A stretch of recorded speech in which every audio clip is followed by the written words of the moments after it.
Hello guys, कैसे हैं आप सब लोग। मैं विशाल मीणा और आज हम पढ़ने वाले हैं पैसिव वॉइस। देखिए, पैसिव वॉइस जो है वो हर एग्जाम की दृष्टि से बहुत इंपॉर्टेंट होते हैं और आज हम इस इंपॉर्टेंस को समझने के लिए पैसिव वॉइस को समझेंगे। ठीक है, देखिए चाहे कोई सा एग्जाम हो, आपको एरर डिटेक्शन हो या ब्लैंक्स हो, किसी में भी आपको पैसिव वॉइस जरूर आएंगे। राइट, जरूर मतलब जरूर आएंगे। तो आपको पैसिव वॉइस सीखना बहुत जरूरी है और आज हम सीखने वाले हैं पैसिव वॉइस, जिसके लिए आपको टेंस आना भी जरूरी। देखिए, अगर आपको टेंस आते हैं तो ही आप पैसिव वॉइस सीख पाएंगे, क्योंकि उसमें कुछ नियम और शर्तें होती है जो टेंस पूरी करता है। राइट, चलिए देखते हैं। जैसे हमने कहा, हमने टेंस पढ़ रखे हैं, सपोज अपने 12 टेंस पढ़ रखे हैं। इंडेफिनाइट में होता है present indefinite, past indefinite, future indefinite. फिर कंटीन्यूअस में present continuous, past continuous, future continuous. फिर परफेक्ट में present perfect, past perfect, future perfect. Perfect continuous में present perfect continuous, past continuous, future perfect continuous. इस तरह टेंस पे हमारे 12 tense होते हैं। टेंस तो हमारे 12 होते हैं, लेकिन जो हमारा पैसिव वॉइस होता है, पैसिव वॉइस में क्या होता है पता है आपको। पैसिव वॉइस जो होते हैं वो 8 होते हैं। उसमें 1 2 3 मतलब present perfect continuous, past continuous, future perfect continuous नहीं होता है, और एक ये वाला फ्यूचर कंटीन्यूअस टेंस भी नहीं होता है। अब वो कैसे होता है वो आपको समझाऊंगा मैं, लेकिन उसके लिए आपको वीडियो को एंड तक देखना होगा और चैनल को सब्सक्राइब करना होगा, तब जाके हम इस वीडियो में आगे बढ़ पाएंगे। चलिए देखें, अब हम बात करेंगे, इसको दो पार्ट में डिवाइड कर लेते हैं पैसिव वॉइस समझने के लिए। एक पार्ट हो गया ये वाला और एक पार्ट हो गया ये वाला। जब पैसिव वॉइस बनाते हैं तो हमारे जो हेल्पिंग वर्ब्स है ना, वो उठ के कहीं से कहीं ट्रांसफर हो जाती है। जैसे जो इज एम आर है वो यहां पे आ जाएगी, जो ये वॉज वर है वो यहां पे आ जाएगी, विल शैल बी है वो यहां पे आ जाएगी। तो भैया इसका क्या होगा, ये सब यहां से हट जाएगी। हम बात कर रहे हैं पैसिव वॉइस की।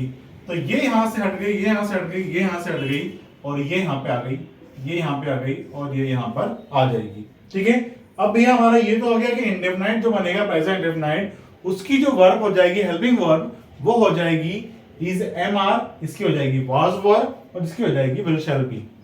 और एक बात हमेशा याद रखना, पैसिव वॉइस में हमेशा क्या लगेगा, वर्ब का थर्ड फॉर्म। क्या लगेगा दोस्तों, वर्ब का थर्ड फॉर्म। देखिए, अब हमने ये सीख लिया कि भैया इसमें आ जाएगी ये वाली हेल्पिंग वर्ब, इसमें ये वाली, इसमें ये वाली। लेकिन अब बात करें इसकी, हम बात करें तो इसमें क्या करेंगे, इसमें हम क्या करेंगे, इज एम आर प्लस लगाएंगे बीइंग। जब बात कंटिन्यूअस की हो रही, कंटिन्यूअस बीइंग हो रहा है, राइट, इसमें भी आ जाएगा being, B I N G. यहां पे भी आ जाएगा विल शैल बी। देखिए ये वाला टेंस होता नहीं है तो ये हमारा कट जाएगा, लेकिन हमने इसकी हेल्पिंग उठा के यहां डाल दी है। ठीक है, मैं आपको अभी सिर्फ रफली समझा रहा हूं, अभी हम डिटेल में समझेंगे इस वीडियो में पूरा। बस आपको इतना देखना है कि हमने इतना कर लिया है। चलिए, इतना क्लियर है, ये बात क्लियर हुआ। क्या हुआ, इसकी हेल्पिंग वर्ब हो गई इज एम आर, इसकी वाज वर, इसकी विल शैल बी, इसकी इज एम आर बीइंग और इसकी वाज वर बीइंग। ये टेंस होता नहीं है। फिर हम आते हैं इस साइड पे कि भैया इसकी हेल्पिंग वर्ब क्या हो जाएगी। वो कैसे होगी, हैज और हैव बीन जो है वो उठकर यहां आ जाएगा। मतलब ये हैज है तो है, ये हो जाएगा बीन, ये भी हैड बीन और ये हो जाएगा विल शैल हैव बीन। ये टेंसेस पैसिव वॉइस में नहीं बनते हैं। ये तो सबको क्लियर हुआ। मतलब हम देखें तो देखिए आपके टेंसेस कौन कौन से होंगे। देखो, ये हट गया और ये हट गए, तो कितने बच्चे अब देखिए, 1 2 3 4 5 6 7 और 8। मतलब क्या हुआ कि आपके टेंस हो गए अब 8 पैसिव वॉइस में। ठीक है, अब पैसिव वॉइस के कुछ रूल्स होते हैं, वो आपको समझाता हूं मैं, वो हम समझेंगे। रूल देखिए, पैसिव वॉइस के कुछ रूल्स हैं। जैसे हमने कहा, पहले हम एक्टिव वॉइस की बात कर लें कि मैं स्कूल जाता हूं। ठीक है, तो ये वाक्य एक्टिव वॉइस का हो गया। यहां पे आप आई गो टू स्कूल बोल देते हो, सिंपल सा। लेकिन अगर हम पैसिव वॉइस करें, जैसे हम बोलें एक वाक्य, अगर हमने एक्टिव वॉइस में कहा कि मैं पत्र लिखता हूं, राइट, मैं पत्र लिखता हूं, इसका पैसिव वॉइस क्या हो जाएगा। देखिए, इसका पैसिव वॉइस हो जाएगा पत्र मेरे द्वारा लिखा जाता है। ये हमारा वाक्य हो गया एक्टिव वॉइस का और ये हो गया पैसिव वॉइस का। आपको एग्जाम में ब्लैंक्स में एरर्स भी आएगी पैसिव वॉइस को लेकर, और एक्टिव वॉइस से पैसिव वॉइस करना भी आपको आना चाहिए। तो कैसे होगा, हिंदी में हमने बोल दिया कि मैं पत्र लिखता हूं, तो इसका मेरा पत्र मेरे द्वारा लिखा था, इस टाइप बोल दिया हमने। लेकिन इसका पैसिव वॉइस इंग्लिश में कैसे, पहले आपको समझना होगा कि इसमें क्या क्या चीजें चेंज हुई है। देखिए यहाँ पे क्या है कि मैं पत्र लिख रहा हूं, मतलब मैंने अपनी खुद की महत्ता बताई कि I am the important, right. हमने कहा मैं पत्र लिखता हूं, तो यहाँ पे जो सब्जेक्ट है, लिखना हमारी वर्ब है और पत्र हमारा ऑब्जेक्ट है, राइट।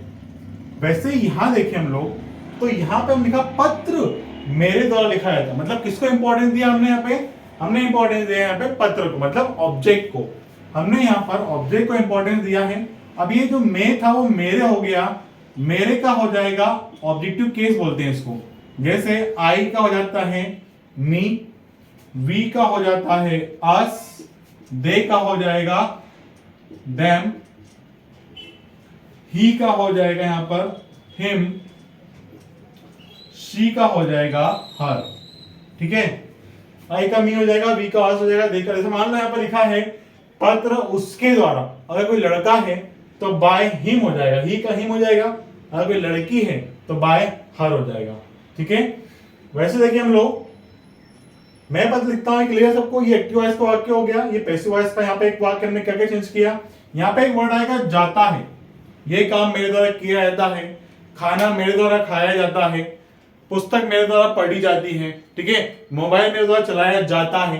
तो ये जो वर्ड आएंगे जाता है, ठीक है, जाता है, या फिर बात करें पास्ट की, जाता था हो जाएगा।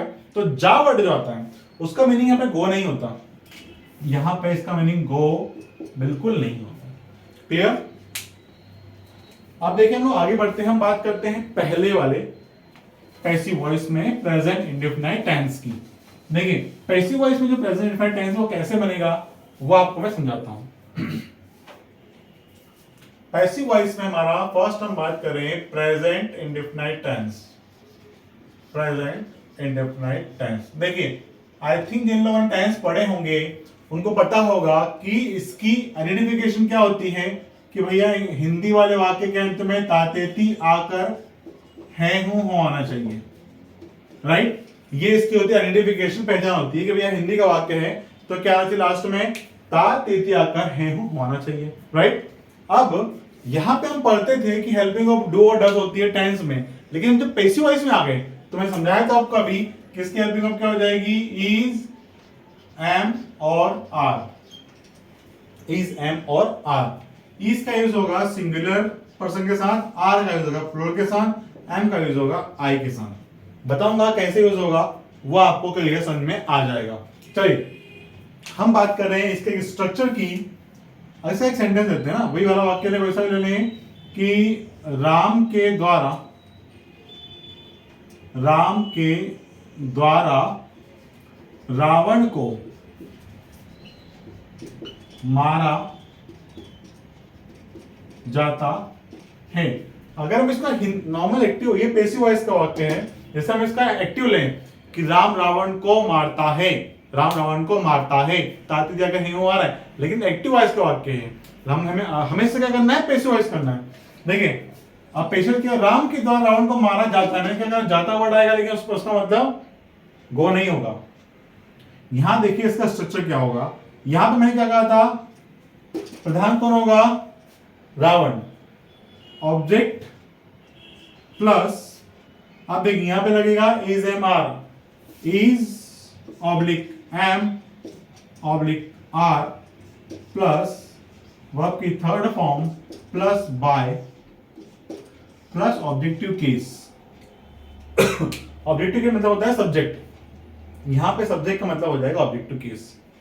कैसे, ये जो हमारा ऑब्जेक्ट है, ऑब्जेक्ट क्या है हमारा, किसको मार रहा है भाई, रावण, राम किसको मार रहा है, रावण को मार रहा है, तो यहां पे आ जाएगा रावण। अब राम एक सिंगुलर नाउन है, एक व्यक्ति है, तो क्या लगेगा, इज लगेगा, रावण इज। अब वर्ब मारना क्या था, किल, किल का थर्ड फॉर्म होता है किल्ड, राइट, किल्ड। बाय किसके द्वारा, द्वारा मतलब होता है बाय, यहां लगेगा बाय, बाय राम। क्लियर हुआ, कोई डाउट इसके अंदर? अगर आपको कोई डाउट हो तो you may ask any time, okay, in comment box, मैं आपको रिप्लाई करूंगा कमेंट बॉक्स में भी, लेकिन प्लीज यार सब्सक्राइब कर लिया करो, अच्छा लगता है थोड़ा सा। तो ये आपको क्लियर हुआ हमने प्रेजेंट इंडेफिनिट टेंस में वाक्य बनाया, एग्जांपल लिया कि राम के द्वारा रावण को मारा जाता है।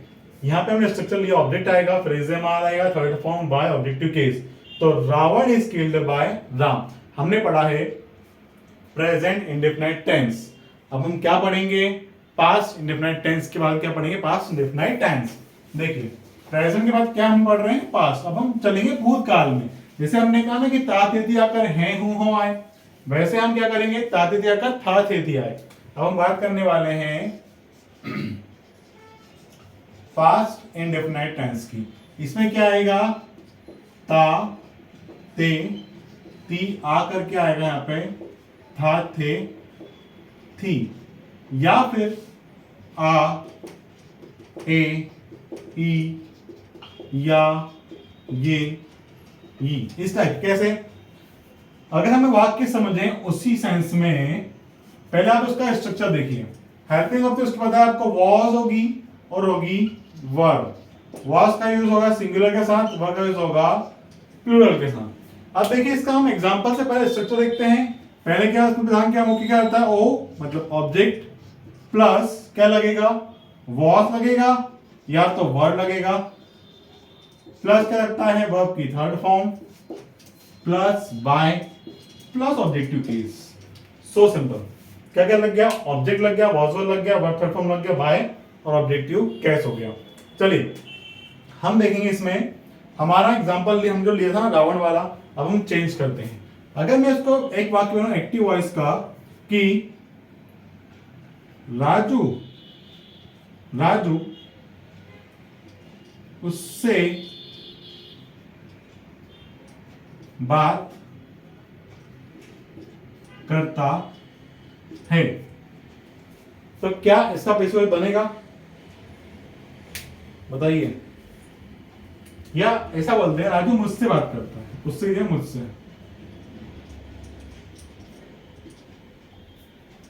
क्या वाक्य बनेगा इसका? यस, राजू मुझसे बात करता है, तो यहां पे क्या हो जाएगा? मेरे द्वारा राजू से। देखिए अब बात हम किसकी कर रहे हैं? पास्ट की।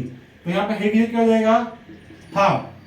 तो मेरे द्वारा राजू से बात की गई। बात किसकी होगी? पास्ट की होगी ना। या बात की जाती थी या गई। ठीक है, मेरे द्वारा राजू से बात की गई, तो क्या हो जाएगा? मेरे मतलब हो जाएगा आई वॉज टॉक्ड क्या बात करना होता है? बाय राजू। राइट? इसको ऐसा बोल सकते हैं, it was talked by Raju with me. ये भी हम बोल सकते हैं इसको स्टाइल से। इंग्लिश थोड़ी सी अलग है भाई, इसको कैसे भी आप यूज कर सकते हो के, बट आपको बस आना चाहिए। क्लियर हुआ? इसका एग्जाम्पल आप समझते हैं। देखिए अगर मैं ऐसा बोलूं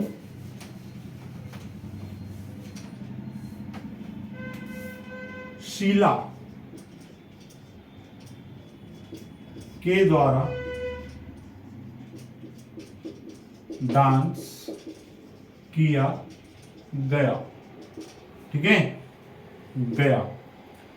अब यहां पे ऑब्जेक्ट क्या है? यहां पे डांस है, तो डांस